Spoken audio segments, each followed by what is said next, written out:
All right, and we are right at the top of the hour. So to be mindful of everyone's time, we'll go ahead and get started and welcome more folks into the space as they're able to join us. So again, good morning. My name is Taylor Teichman. I am a youth development coordinator for Pennsylvania's Education for Children and Youth Experiencing Homelessness program. And thank you for being here as part of our monthly ECYEH learning series. Throughout the year, this series is focused on offering you all professional development on a variety of topics and skills to enhance your capacity to support positive and successful education opportunities for the McKinney-Vento students that you are working with. And so now it is my pleasure to introduce this morning's session, Spreading Hope, Healthy Outcomes from Positive Experiences, and our guest speaker and fellow Center for Schools and Communities colleague, Karen Shanowski. Karen's work at the Center for Schools and Communities includes multiple responsibilities for family support programs, including leadership of the Parents as Teachers State Office, the Children's Trust Fund work, training and consultation services, and strengths-based family engagement practices and family school community partnerships.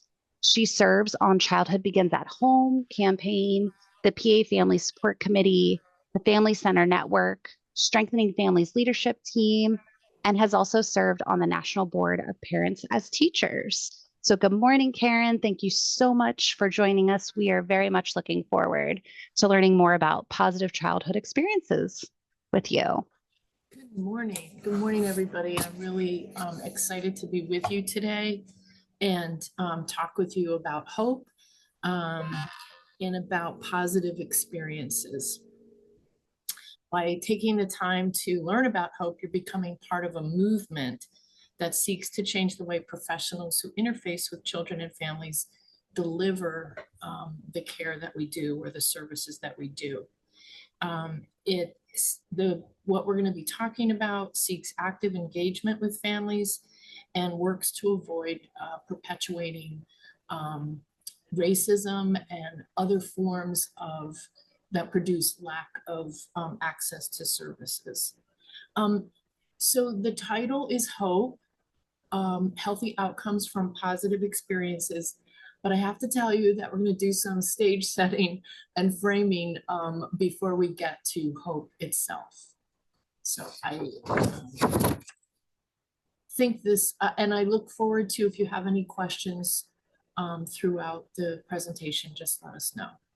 And you could go to the next slide, and I think you can open it up so it'd be more full screen. Great. So we're going to talk about perspective and describe the science of the positive. We'll talk about positive childhood experiences and adverse childhood experiences just a bit. And then we'll get into building blocks of hope and giving us an opportunity to think and reflect on the programs that we are part of in communities and how we might integrate moments of hope in our work. So you can go forward. Thinking about this idea of hope, maybe if you would take a moment to think about a positive experience that stands out to you from your childhood, and you can just hold that in your head till the end. We are talking about a lot of different things today, including positive experiences and possibly some adverse experiences. So we wanted to ask you to keep in mind a quote from Annie Lamott. Almost everything will work again if you unplug it for a few minutes, including you.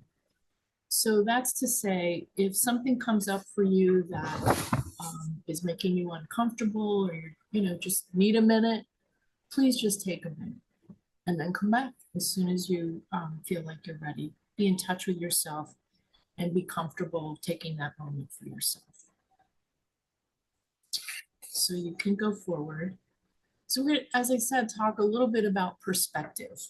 So as you look at this photo, what do you see? What kinds of Risk factors, what kinds of protective factors do you see in this photo? And you can just call out your responses or put them in the chat. Engaging toys, pillows to block sharp edges, no gate on the stairs, the baby's having tummy time. Great. Anything else? Anybody want to speak up? Glad to hear from you.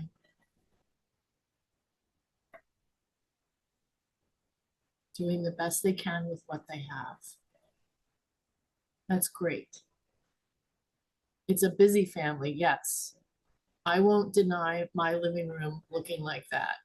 And I'm not sure that I had the pillows on the coffee table. Sometimes it's easier for us to see some of the risks because that's the business we're in. You know, we want to help families be strong and we're like, oh my gosh, like what's going on here? Somebody's going to trip and fall, you know, those kinds of things. But there are protective factors in place. You're noticing the pillows so that the child, if they were able to crawl, wouldn't get stuck into the coffee table.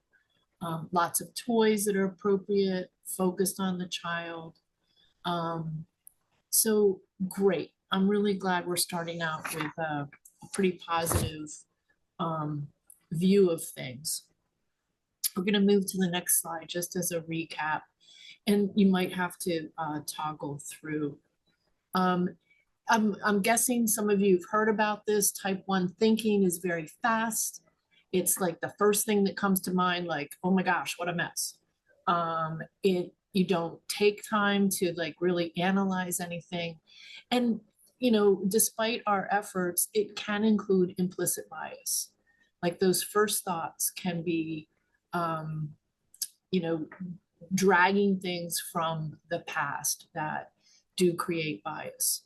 Whereas type 2 thinking is that thinking. It's slow, calculating, it's on purpose, you're solving a problem.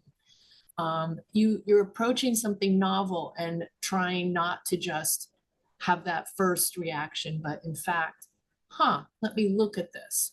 What's different about this? And what do I know about this and what do I need to learn about this?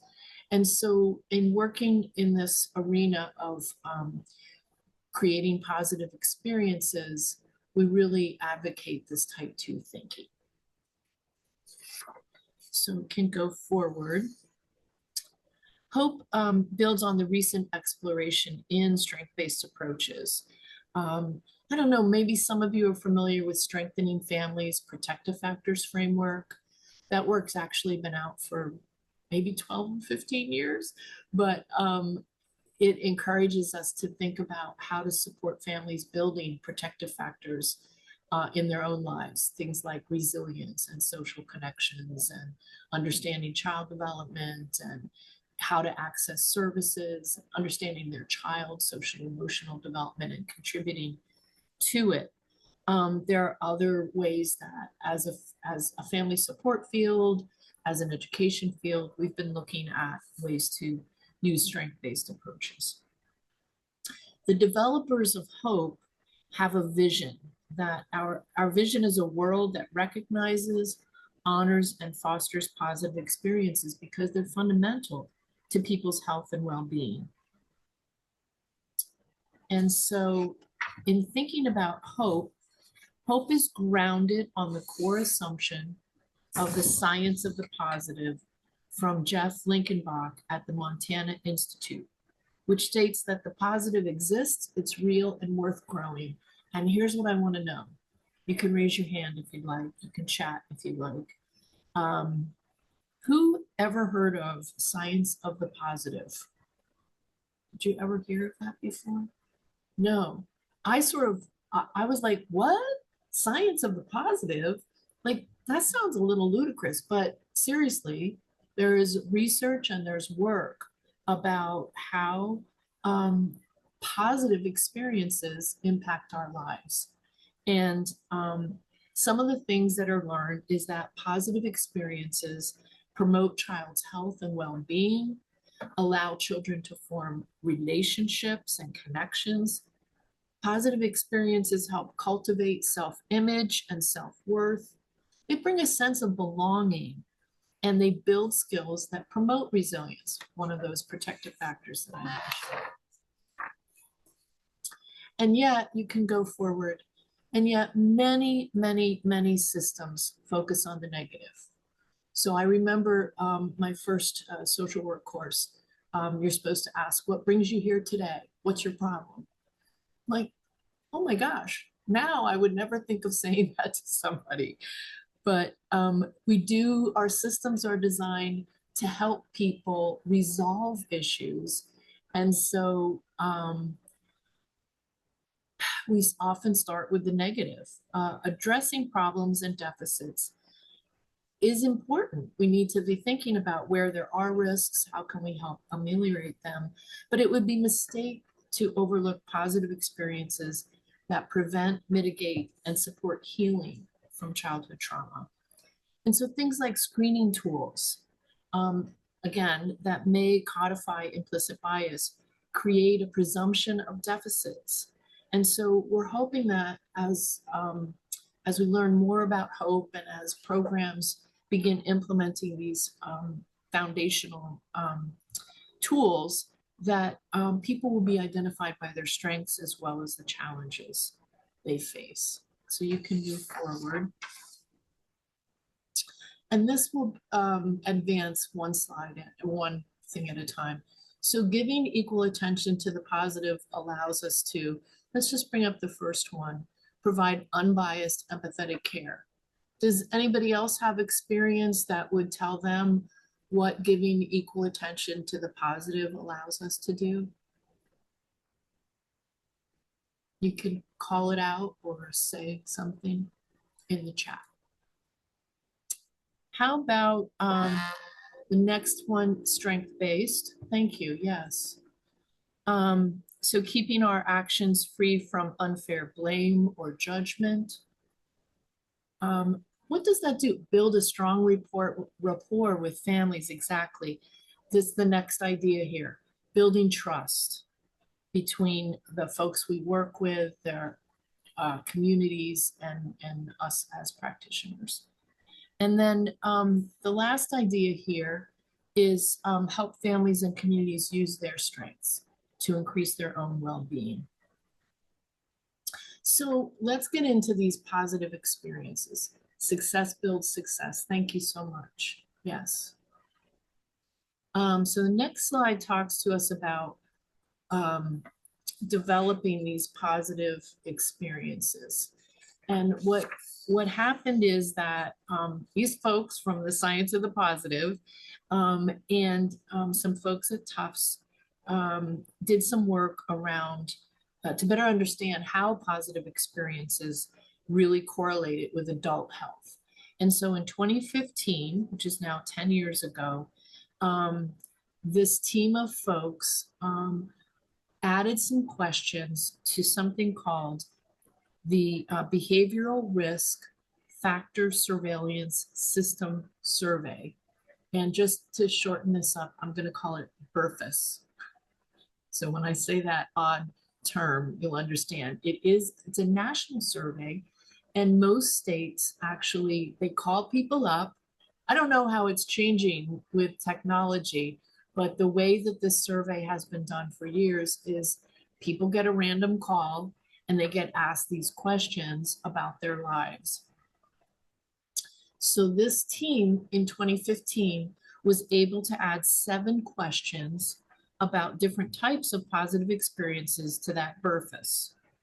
And then, they were able to start collecting questions. Typically, this survey asks about ACEs, or adverse childhood experiences, but these questions were about positive childhood experiences. And then in their review, I'll be able to show you some information about how it correlated with adult mental health. So let's look at these questions. So they added these 7, and they were, as a child, how often did you feel able to talk to your families about feelings? Feel your family stood by you during difficult times. Enjoyed participating in community traditions. Feel a sense of belonging in high school. That's a critical one. Feel supported by friends. Have at least 2 non-parent adults who took genuine interest in you. Feel safe and protected by an adult in your home. Now, I know you can read all those, but I just wanted to say them out loud. And then here's what happened. The answers were scaled, so people could say never, sometimes, almost always, and always. So they could give one of 4 responses. And if you said almost always or always, you got a point.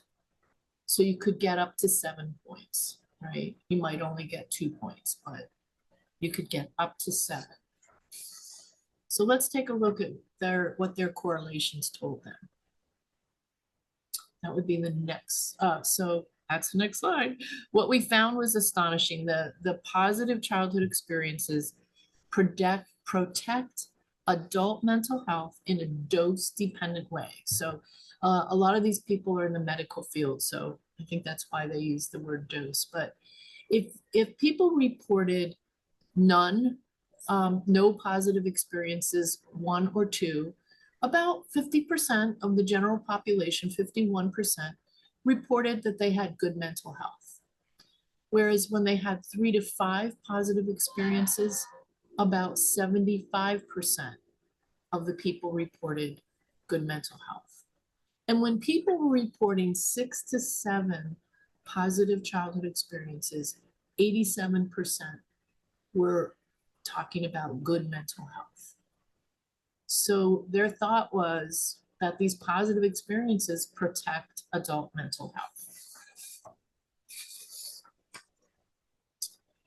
The higher positive childhood experiences were also associated with educational attainment and income.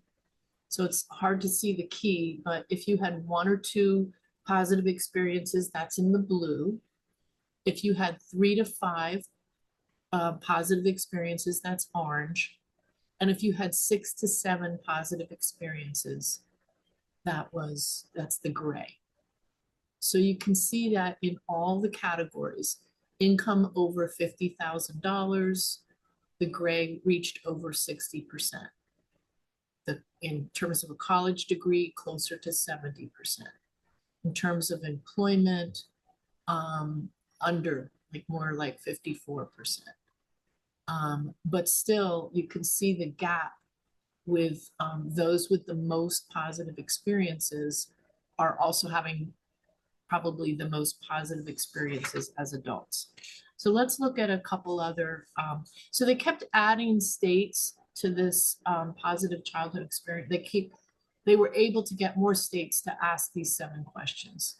And so in Montana in 2019, they were able to discover that there was less cigarette smoking, less alcohol consumption, lower lifetime odds of illicit drug use, and lower lifetime odds of any substance use, with the most positive experiences. Interestingly, the individual positive childhood experiences with the greatest risk reduction were that the family stood with them during difficult times, feeling safe and protected by an adult in their home, and enjoying participating in community traditions. Those were the 3 for that last one in Montana.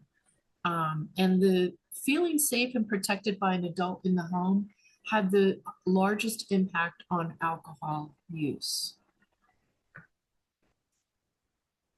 And then in Tennessee, 2021, these questions resulted with responses that showed lower rates of depression, lower rates of heart disease, improved physical health, and the fact that folks were more likely to be employed.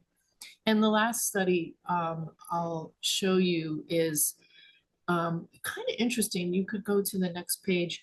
There was a longitudinal study in Australia following 5,000 children from birth through adolescence. And the study found that the more positive childhood experiences correlated with improved mental health and better academic skills in adolescence. I thought that was kind of interesting too. So, next slide. Wow, that's a lot. What resonated for you about this? What do you want to say out loud or put in the chat? Is it one of those, yeah, I knew that, but now there's proof? Or I had no idea there was such an influence? That's kind of the range, I guess. I can share. Great. I think it resonates well. I think it's a really big challenge. I'm a school counselor, and we know how these things can impact our students. I think the struggle or the barrier is that we can't necessarily account for all of these different things in the children's lives. So these positive experiences are wonderful, but to sort of anticipate some negative at some point having a strong impact on their development. I work in an elementary setting.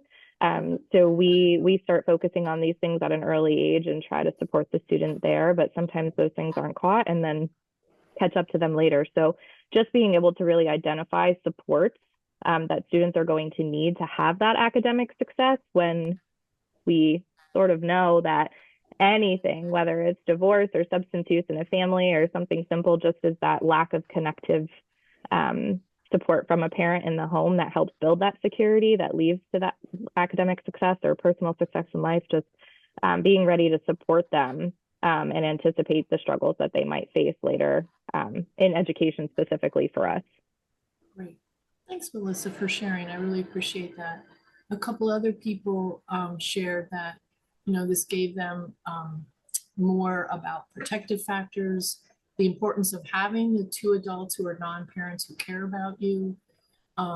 Interesting how much it impacts from a childhood experience to the adult experience, showed the evidence-based research, the proof, and how much it impacts somebody as an adult is interesting. I personally, I do find that very interesting. I think, about my family a lot, but sometimes I wonder, why do I behave this way when I only lived with my family this long and I've now lived this much of my life? Like, why haven't I changed, whatever? And I think it's because these childhood experiences have such a big impact on our lives. Some people are still contacting, I'd rather focus on the positive than the negative, the power to change your mindset. It's easier to deal with the negative when you have support. And yes, brain development. We know that, I know some of you are working with adolescents, you especially know the brain is still developing. It's easy in the early childhood years, it's very rapidly developing, but our brains keep developing throughout our lives, though they tend to reach, some formation around our mid-20s. All right, well, let's move on. We are going to talk about ACEs a little bit now. And so adverse childhood experiences have been noted since about 1998. There was a study done by Vincent Folletti and his colleagues, and they were comparing results from 17,000 people who were employed and HMO members. And they were trying to gauge the current mental and physical health and tying the adverse experiences to the physical and mental health. Sort of what was done with the positive experiences tying to physical and mental health. So the three big categories for ACEs, and I'm sure a lot of you are familiar with this, so I won't go into a lot of details, but the categories fell into abuse, neglect, and household challenges. We're looking, the field again, not me, is looking into other adversities in life, such as bullying, community violence, natural disasters, refugee or wartime experiences, witnessing or experiencing acts of terrorism, and how those childhood experiences could be categorized as adverse experiences. And we need to know a lot more about that and how they're affecting people's physical and mental health. So that's a little bit about what the ACEs are. They're all, the score is simply a reflection of how many of these 10 things you experienced or anyone experienced. So this, it shows that, so their studies showed that early adversity does have lasting impacts. And I don't know if you can read all these, but there are a variety, unintended pregnancy, depression, anxiety, communicable diseases, infectious diseases, chronic diseases like cancer and diabetes, alcohol and drug abuse, education or, negative, reduced opportunities in education, occupation, and income. So they were tying all these experiences to then physical, mental, and economic consequences. And so what I wanted to bring to you today, I don't know if any of you have ever seen this. It's called The Pair of Aces. It's from Wendy Ellis and Bill Dietz at George Washington University. And what they have been talking about is that it's one thing to talk about these ACEs, these experiences that children may have, that adults have, like domestic violence or homelessness, divorce in the family, etc. But what we really need to be thinking about is the community environments and the adverse community environments that families are rearing children in. So things like poverty, discrimination, communities disruption, lack of opportunity for mobility, violence, poor housing quality and affordability. All those things impact us in really powerful ways, and in particular in equitable ways. So, so for instance, the thing about incarceration, having a family member that's incarcerated. If you're a Black child, you may have an uncle who was picked up for speeding and became incarcerated, right?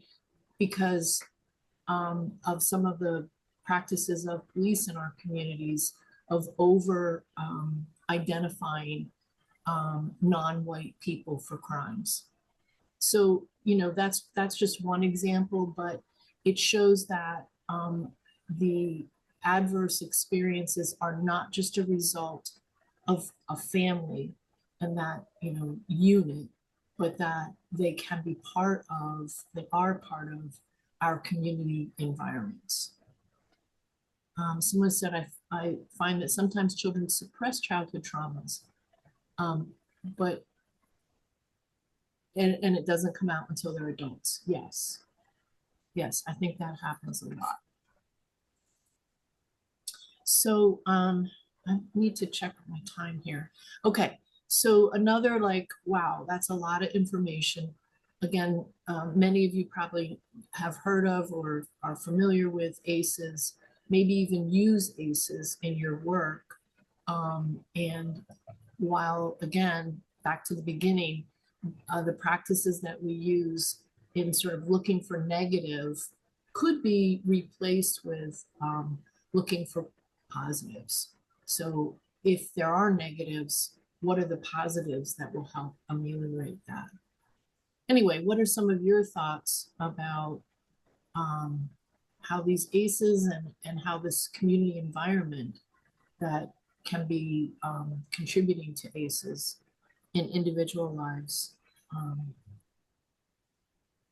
What are some of your thoughts about that?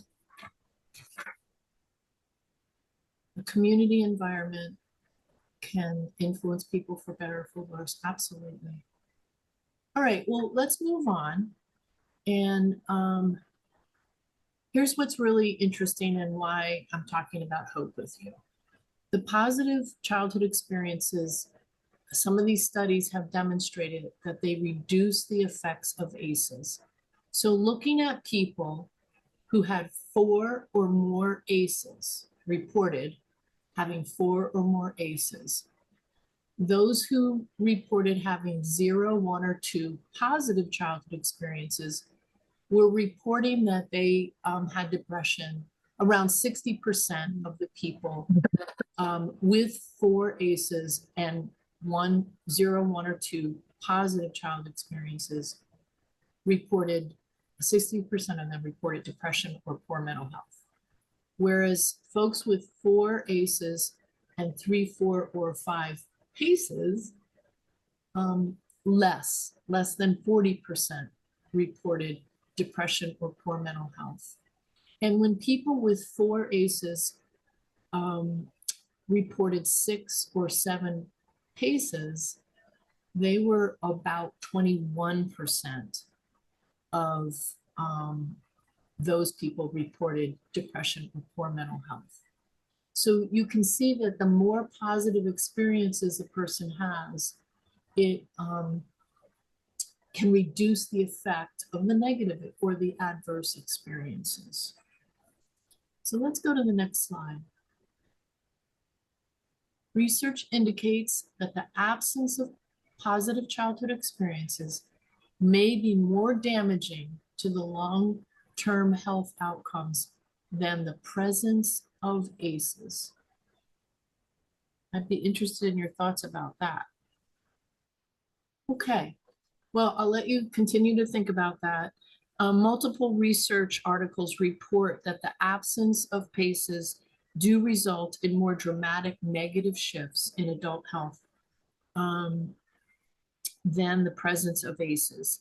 And it could be that the positive experiences are influencing the biology of stress by disrupting the toxic stress cycle brought on by ACEs, as well as supporting the body's ability to manage regular life stressors regardless of the ACE score.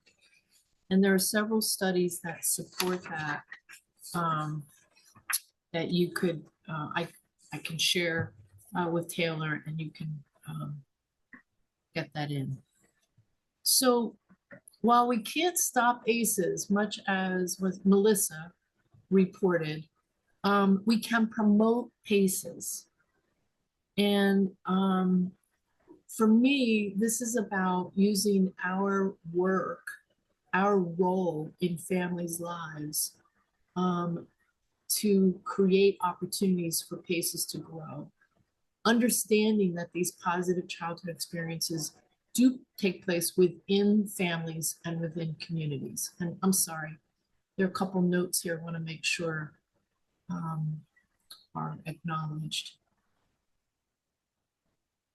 People need to learn coping skills. It's a good argument for programs that provide positive community events. Absolutely.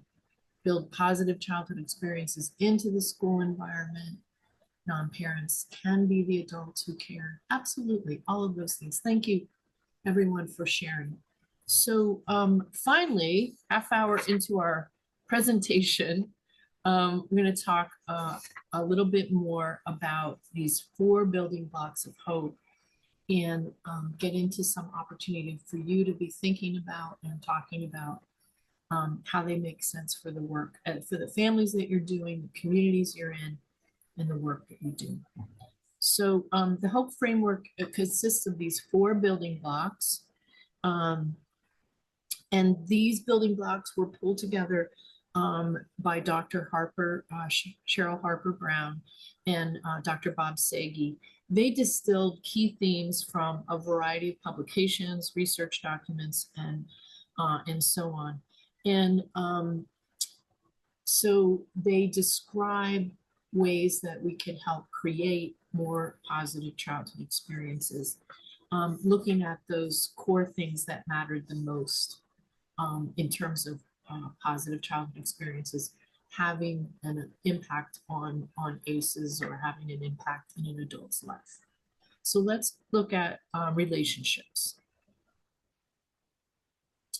So this idea of having stable, nurturing relationships, the bond between a parent and a child is so important. Children do need to have relationships outside of the home as well, with children as well as adults. And having, these positive experiences with parents, with other adults, with children are really important to growth, to development, and to protecting children. These are like, when I think about the relationships building block in my own life, I think about getting together with my mother's family and having a bunch of cousins around and being dragged into singing songs together. And then now having that be one of my fondest memories. And knowing how that experience showed me how I was loved. So let's look at the next one. The environment, the idea of having a safe, stable, protective, and equitable environments for living, learning, and playing. This captures the idea of basic needs and emotional safety. And so a lot of the students and a lot of the families you're working with do have unstable situations. And so what are the ways that we might create environments that provide more stability for living, playing, and learning? And emotional safety is definitely a big part of this.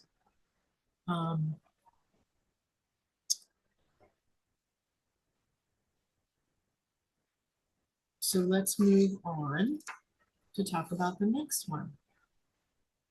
The engagement building block. So this is around the idea of feeling like you belong and that you matter in someone's life, if not a lot of people, and that you belong in a community. It helps the social and civic engagement, develops a sense of belonging and connectedness at many different levels. The idea that children are part of something bigger than themselves can help create a sense of purpose and mattering.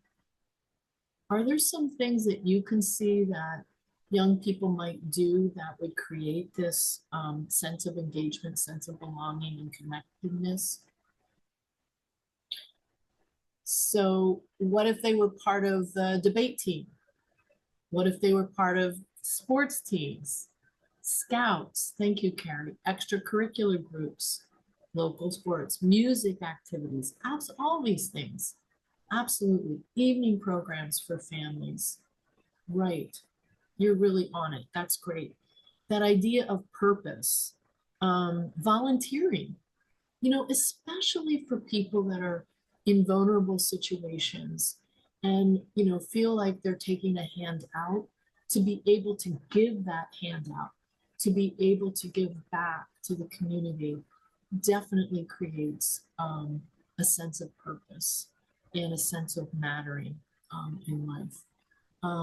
Reading programs, Girl Talk, Boy Scouts, music and drama clubs, student government, perfect, food pantry, students help distribute right at that volunteering.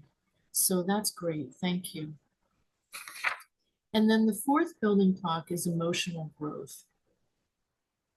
And emotional growth is developed through learning how to constructively navigate adversity and challenges And this often happens in unstructured playtime with peers. It can also happen with interactions with adults who can help children, young people identify, use words for naming their emotions, and help and model appropriate reactions to challenging situations. Emotional growth obviously starts, at birth, and it continues through our lifetime. And this idea of unstructured playtime seems to be less and less available to children today. And so if there are ways to provide opportunities for children to play together, and not have to follow rules 1 through 5, certainly not beat each other up, but have a respectful dodgeball game, but have that opportunity to work things out with each other helps in emotional growth. Morning meetings, lunch bunches, lunch assemblies, positive modeling, quarterly engagement nights. Yes, these are all wonderful things. So let's move into, how do you promote equitable access to one or more of the building blocks? And so you've been saying some of the things you're doing sound really exciting. And I don't know if you've thought about them within this foundation of these 4 building blocks, but clearly some of your programs are really addressing these building blocks. The experiences that we can offer through our programs to both children and their families can help strengthen everybody, and can add to the that collection of positive childhood experiences. Interestingly, we can offer a lot of things, right? Because we want to support families and we want to support children, but it's the family that gets to decide. It's the child family that gets to decide what they want to do. And so what types of relationships and activities feel safe and supportive to them? How do you check that out? How does this particular family identify a safe environment? What kinds of opportunities for social and civic engagement are meaningful to a specific child? How does the family's culture support that emotional growth? So there's never, as you all know in your work, there's never a one size fits all. But knowing that these different building blocks and exploring them, not only as a unit, what can our program, what can our school, what can our community offer, but then thinking and talking with families individually about what makes sense for their family, is what's recommended in this arena of hope. So you have identified a lot of things. Let's move on. Sort of implied, but didn't say that while this talks about positive childhood experiences, we've seen through this research that these experiences affect people as adults. And for people that maybe didn't have as many childhood experiences that were positive, we can still create environments where they can experience positive activities, things that help them feel strong, things that help build their resilience. Those are all important to think about. So it's, this is something I say that some people look at and say, you're crazy. It's not just about the children. It's about the whole family. And how are we supporting families to create these safe environments for their children? And what resources are we offering so that everybody in the family can have some positive experiences that make sense to them? And Cynthia added, how about inviting someone who's alone for dinner with your family for the holidays or for no reason at all, just to let them know you care. It's great. That can do a lot for relationships, for building community, even for emotional growth, for, you know, all those building blocks. Thank you for bringing that up. So thinking about that positive experience of your own, that I asked you to think about at the beginning, how does that relate to your current experiences? Do you think so? I think two other people talked about having those other adults in their lives, not just their parents, but other adults, had really meaningful impact in their lives.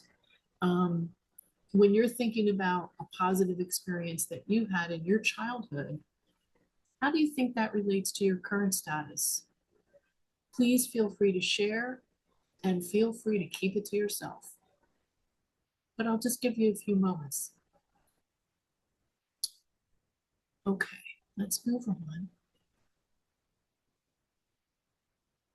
Hope is not a manualized, evidence-based practice or a program. It's a framework. It's these building blocks grounded in the principles of strength-based, child-centered, family-led care that seeks to promote access to key positive experiences using those 4 building blocks. The framework can be integrated into existing models and layered in the work you're already doing, which clearly many of you are already doing. And thank you, Linda. It does take a village. It's all of us together. So again, using the Strengthening Families Protective Factors framework idea that in everyday actions, we can create moments of hope. So in each encounter with a family, with a child, we can help create those positive experiences.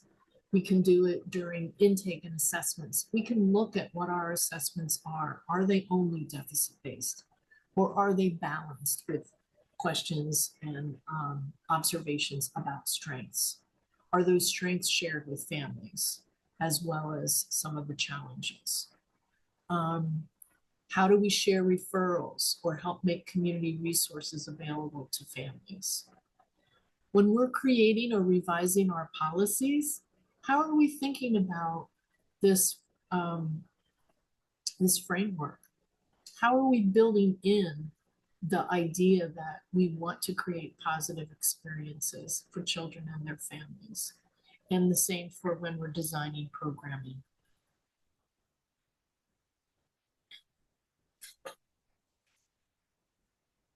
So let's come to a conclusion. What stood out for you?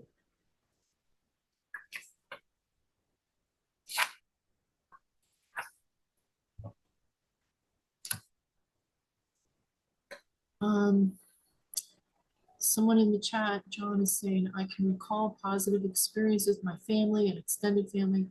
Working in the school setting, I observed many students that don't have the core family unit 4 supports, which can limit hope. Interesting. The community has to step in and provide hope.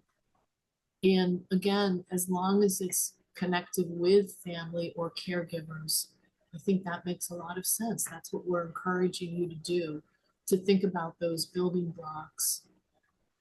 The importance to nurture the positive experiences with our students. The fact that positive experiences are influential as the ACEs, yep. And so the idea that positive childhood experiences is a new for someone. So thank you for saying that. The earlier youth have positive supports can help their outcome in their future, even if their ACE score is high. Perfect. Yes, absolutely. Absolutely. I'm ready to conclude, but I'm also ready to respond to some questions. Melissa has posted the registration for the IU. for the CSIU, for the Center for Schools and Communities, Taylor's department. And it's really important that you complete that, because as a part of the center, I know that we use that information to help formulate programs, webinars, and professional learning for you. And then in order to keep my certification, I need to have people respond to the HOPE survey as well. So I hope that you would be willing to complete that evaluation. It has very few required questions. It does have an opportunity to chat, but you don't have to. So thank you for using both of those evaluations. The workshop slides are included. The next session's being advertised, but I also have a handout that can be shared about the healthy outcomes from positive experiences, just sort of an overview. Because the slides have some information, but you know, they're not deep as slides alone. Are there any questions or comments? We have a few more moments before we close. Such a great group today. 86 people and many of you commenting. Well, thank you so very much for your attention today. And I'll turn this back to Taylor. Thank you, Karen. Just want to thank all of you for being here. It's so great to see such a wonderful turnout. And I just wanted to kind of recap and say thank you, particularly around the building blocks component. I feel like that personally really resonated in the sense of, right, knowing what we can kind of influence and control kind of in our sphere of influence when we're working with students identified as McKinney-Vento. And so I just really appreciate that. And I have a feeling we'll be having a lot more conversation in general around positive childhood experiences in the future. So thank you for being with us. And again, thank you everyone for joining. There will also be a recording available of today's webinar, and that will also live on our ECYEH Learning Series webpage. And as mentioned in the chat from Melissa, thank you so much for helping to facilitate today as well. We hope you'll join us next month, Wednesday, February 12th, when we do have Penn State's Better Kid Care joining us to explore reducing expulsion and suspension with socially and emotionally centered practices. So I think that is really kind of a really nice jumping into point from what we were learning more about today as well. So we'll hang on just for a minute or two if folks need to grab those evaluation links in the chat still. Or if anyone has any questions, but wishing everyone a beautiful rest of your day. And thank you so much. We'll see you next month. Thank you. Bye.